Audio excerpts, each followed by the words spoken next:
जय श्री श्याम। खाटू बाबा के चमत्कार वाली सीरीज़ में मैं आज एक और चमत्कार के बारे में बताना चाहती हूँ। खाटू बाबा अपने भक्तों के जीवन में अक्सर चमत्कार करते रहते हैं और अपने भक्तों की प्रत्येक बात को सहर्ष स्वीकार कर लेते हैं। आज मैं एक और चमत्कार के बारे में बताते हुए अत्यंत आनंद का अनुभव कर रही हूँ। एक बार बाबा का एक भक्त अपने कई दोस्तों के साथ बाबा के जागरण में सम्मिलित होने जा रहा था। रात्रि के लगभग 11 बजे थे। रास्ते में उसे एक मनुष्य रोड के बीच में से भागता हुआ नजर आया। उसने उसके पास जाकर गाड़ी रोकी और उसकी परेशानी का कारण जानना चाहा। उसके हाथ में एक थैला भी था। पहले तो उन सभी को यही लगा कि यह कोई चोर है जो किसी का सामान चोरी करके भाग रहा है, लेकिन जब उससे पूछताछ की गई तो वह कुछ बोल ही नहीं पा रहा था। उसके थैले को चेक किया गया तो उसमें से एक रस्सी निकली। वह बिल्कुल शांत था।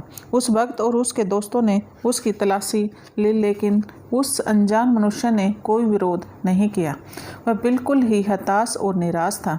चेक करने के बाद उसको छोड़ दिया तो वह जल्दी जल्दी भागकर किसी सुनसान जगह की तरफ जाने लगा। तब तक वे सभी गाड़ी में बैठ गए और गाड़ी स्टार्ट की कि एक दोस्त को कुछ शंका हुई और उसने कहा, गाड़ी बंद करो, और जल्दी से गाड़ी से उतरकर उस अनजान मनुष्य की तरफ भागा। वे सभी दोस्त भी उसका पीछा करते हुए वहीं पर पहुंच गए। उस दोस्त ने उसे ज़बरदस्ती पकड़ लिया और उसके बारे में जानने लगा कि भाई तुम कौन हो और रात्रि में इस सुनसान जगह की तरफ क्यों जा रहे हो। लेकिन वह कुछ भी नहीं बोल पा रहा था। अब तक उन सभी दोस्तों को किसी अनहोनी का अंदेशा हो चुका था, इसलिए बाबा के भक्त ने उसी का थैला छीनकर रस्सी निकाली और उस रस्सी से उसके हाथ बांध दिए। अब वह अनजान मनुष्य जोर जोर से रोने लगा। अब उसने अपनी सारी परेशानी उनको बताई। उसकी परेशानी सुनकर बाबा के भक्त ने कहा, चलो तुम हमारे साथ चलो और वहाँ पर बाबा के सामने अपनी परेशानी बता देना। आज बाबा का जागरण है, आप सच्चे दिल से बाबा से विनती करना, आपकी परेशानियों खाटू बाबा अवश्य खत्म करेंगे। और इस तरह वह उस अनजान मनुष्य को बाबा के जागरण में ले गए। काफ़ी समय व्यतीत हो गया था, लगभग रात के 2 बज चुके थे। जागरण में जाकर उस भक्त ने वहाँ सभी भक्तों को उस अनजान मनुष्य के बारे में बताया। दरअसल उस मनुष्य का एक पुत्र था और उसको ब्रेन ट्यूमर था, लेकिन कुछ मेडिकल प्रॉब्लम थी जिसके कारण कोई भी डॉक्टर उसका ऑपरेशन नहीं कर पा रहा था। जब उस भक्त ने जागरण के बीच में यह बात बताई तो उसी जागरण में बाबा का एक और भक्त था जिसका दोस्त एक न्यूरोसर्जन था।